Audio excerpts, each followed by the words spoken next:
They say women are slow to live, but they live permanently. Men are quick to live, but they live and come back. And it is true. It is true. Ushawahi jijaza na ukajitambia sasa, ndio vile kutaenda. Kama mchungaji, unajijaza na unasema naliwe liwa, unakuja unamwambia unadikotida kimaka ule ndo mekuga, ado manaria, si analio, ni si alio na si yakwa. Kidogo ndio unaanza kuona.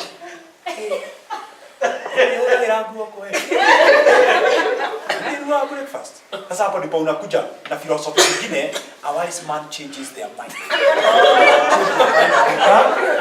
Because men are quick to leave, but quick to come back. And that is why mtu mmoja alisema kwamba tumia mkuru asoka gilio na maneno. Tono ugasoka. Are we together?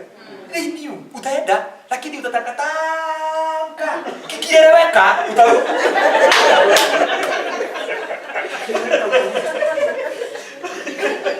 That is one of the differences, and that is why I usually tell ladies, watch out kutukana your mother-in-law.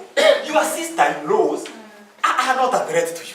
Hata ukisikia wanasaidiwa nao, ask them. You know, sometimes it's good for us to come together and share experiences. Ask them, they'll tell you. Hata ukisikia kwamba sister-in-law ametumiwa 3,000, relax. Ako kwa page 4. Ako page 4. Ako page 4. Wewe uko page 1. You are completely amwigiani mahali. Are we together? And your love is not mutually exclusive. Unajua kuna kitu inaitwa mutually exclusive. Hii kiingia, hii kila lazima itoke. Hapana, wewe uko hapa. Tulia kwa page yako. Are we together? Stay there. Jigangale hapo kwa page yako. Hao wengine mother-in-law wako hapa, sister zake ziko hapa, watoto wake, wasichana wake wako hapa. Relax. Hivyo ndivyo moyo wa wanaume unakuanga umetengenezwa. Are we together? That is why unakuta wamama, they can spontaneously remember something and become angry for no reason. Because it's a cocktail. Mafikiri yao ni cocktail. So anaweza, in the course of the day, anaweza kufikiria. Uhindiri atwari udhoni 19. Udhoni wa wajari. Udeli wate, akaitesiririe. Alisimama, akasema, huyu ndiye mama ya watoto wako. Ugo ndiye mutimia wake. Wasi anasema. Ukaideli wate, akaitesiririe. Kaitesiririe, sasa wewe unakuja jioni. Unakuta mtu na anakwambia, kuna kitu nataka tuongee. Unajua kama kuna kitu inastua mwanaume. Ukiona mama hena kaodo tena fikiria. Hiyo kitu it can lead to heart failure, stroke, it can lead to diabetes, it can lead to so many things. Hiyo kufika nyumbani hapo na anosinya na anakwambia ama mnakula wewe unaona tu imebadilikwa. Unaona kumebadilikwa ndio hivi na mnakula. Naona tu anajibu maswali kama Mungu. Yes, no, wait. Finally, wewe unajiambia akome. Siumene. Ndio unaambiwa mbele atoka mimi. Eka ukwenda katoa bas. Sasa hapo ndipo akili inakipiaga at 160 kilometers per hour. Kuchunguza kaidiki. Limo yako ni nini tu. Unachunguza mambo mengi kama hivyo. Unasijishakia hiyo. Sasa hapo ndipo unaambiwa. Ndio hapo unaona. Mama nyambo ndio yasikia. Ndio kuli. Eka ndo desiri. Naona. Akatie siriria. Akatie kwile fio. Kiambi gani ndio ya wajiri. Nuri kana wadhoni wa jira tu. Sasa leo kama unaanza kusikani. Tu mbona mali odiende kubwa ya so many. But if you are with your wife with understanding, you will be able to understand ya kwamba they think is a cocktail. Sometimes atapuki ailete. Not that it is so consequential, but ni vile tu ameumbwa. Are we together? Ni vile tu ameumbwa. If you understand your husband, you will be able to live with them. Mimi wanga naambia watu, usiwahi toka kwa mwanaume ukaolewa na mwanaume mwingine. mwingine. Ukitoka kwa mwanaume enda unaona kitu kama ng'ombe ama unaona something different. But if you leave the house of a man and you get into the house of another man, do your studies and you realize that in America 50% of the new marriages break. That is called breaking. The risk increases to 75% of second marriages. And the risk increases to 90% of third marriages. Are we together? Usiwahi ambia mwanamke atoke, ulete mwanamke mwingine. Leta ng'ombe ama mbuzi au kitu kingine ambayo sio binadamu. As long as you marry another human being, shida zitakuwa zile zile ama hata nyingi. Are we together? Because the thing is, if you cannot deal with her, then don't tell yourself that you will be able to deal with her. The grass is always greener on the other edge of the valley. Wait until ufike huko. Where I come from, kuna limamba majani chai. Kwa milima ya majani chai, unaona kitu kabzuri. In fact, the ground appears like it has been painted. Shamba kitu kama hiyo. Ama wewe na hapa hivi Timao, kwa hii mashamba ya ngano iko na hapo. Wakati ngano zimeanza kukua brown, unaendaga unaona as if the ground is painted brown. But when you get there, they say the devil is in the details. When you get there, that is where you realize si rangi ni ngano. Na hiyo ngano inaweza kukudunga macho. Sometimes kihiki kinakaa kile kizuri kikiwa hata kuna mtu mwingine aliimba wimbo akiwa ndani ya roho akasema kwamba sijui kuna muiki something like, lakini ukifikiria hiyo mambo ona leo. Why? Because the devil is in there. Wait until akuje karibu na wewe. Wait until you wake up and see her every day. Wait until umuone akiwa na bishop. That is why I'm saying, no matter what you have, through understanding. The Bible says, wisdom is supreme. And though it may cost all that you have, get understanding. Hakuna kitu ya maana kama kuelewa mambo. Understand your wife. Understand that you are different. Though it may cost, tumesema wisdom is supreme. And though it may cost all what you have, get understanding. Elewa. Unajua hata watu wanaachananga kwa sababu ya kukosa kuelewana. Turagire kueleano. Timuragire kueleano. Ni urarutire urimo uraga kuelewa mundu no yungi nake araugwe. Yani you did not understand one another. Create an understanding. Understand that you are wired differently. Kwa moja. Kitu ya pili, men think in straight lines, women think in circles. It's true. And I'll compare men with a helicopter. Helicopter ikitaka kuanguka hapa inakuja kaka. Simple na. Ndege ikitaka kuanguka hapa inapiga gurai ya kwanza, gurai ya pili, gurai ya tatu, ndio inakamata runway. And that is why kama wewe ni mwanaume, ukitaka kuanguka ukuje na mkate, unauliza kwa maswali kwanza. Weko. Ndio katene. Ndio hata kuingia supermarket. Ukana mugate. Hakuna mtu anakupigia simu. Akwambie ukana mugate. Waba kurio weko. Wena bia. Ndio katene. Ndio hata kuingia supermarket. Ukana mugate. Interview. Why?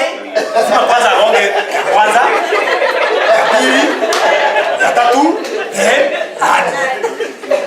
Mwanaume, they speak in straight lines. And if you do not understand these things, mutasumbuana. Mama anakuja na kuuliza, "Upesa si ama tumbe mangu kuri."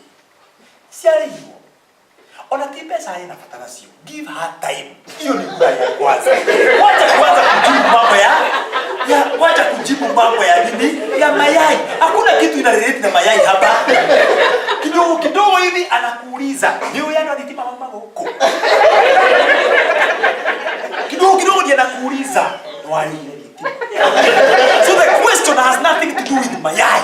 So na wewe sasa kama uelewi, you pick it up. Hayona katandi hapo pesa katwara.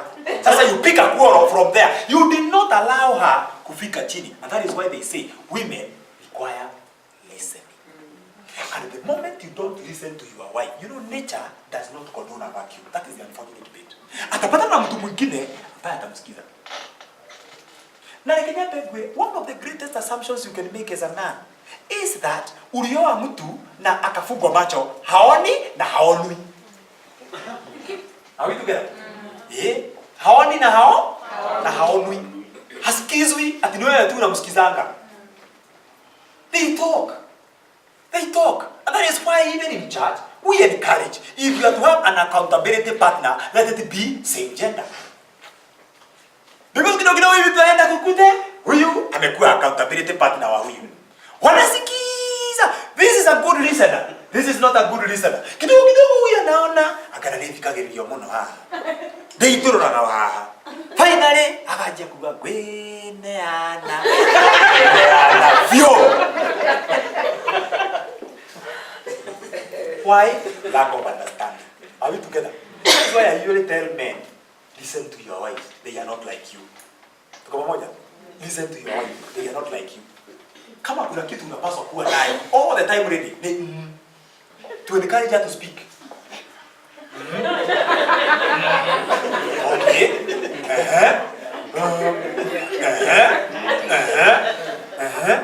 Okay. Let her speak. That's why they want to say, women, they have so many words that they speak in a day because they don't speak in straight lines. Men speak in fewer words because they speak in straight lines. Women speak in circles, men speak in straight lines. And that is why I'm telling every man who is listening to me, when you hear somebody ameanza kuchukua grai ya kwanza, sikiza. Encourage her until she becomes to the real issues. Otherwise, you will always quarrel over symptoms. Do you know medically, hakuna ugonjwa unaitwa kuumwa na kichwa? Do you know that? There is no disease called headache. Headache is a symptomatic disease. Kichwa huwa kinaumia zile parts ambazo haziwezi zikajiumia.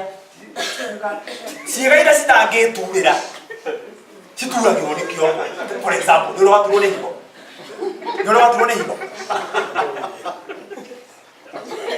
Ushawa hiyo mwana hiyo. Todo higo de no ti wa gweturira. So etura kione kiongo. That's why you go to any doctor, atakwambia there is no disease called a headache. Headache is a symptomatic disease. Ukiumwa na kichwa, anakuuliza na wapi kwingine? Mgongo. Okay, na wapi kwingine? Tumbo. Ya chini ama ya juu? Ya chini kuna amoeba. Are you together? Yes, because head is a symptomatic disease. And the question is, how many times have we dealt with headaches in our houses? Headaches. Utaki kumuuliza na wapi kwingine? Are you together? Utakwambia kichwa headaches. You are coming. I want to challenge us. Let us be good listeners as men. Are we together? Another difference that exists between men and women is that men are mindful of their environment before they release words. Women are not.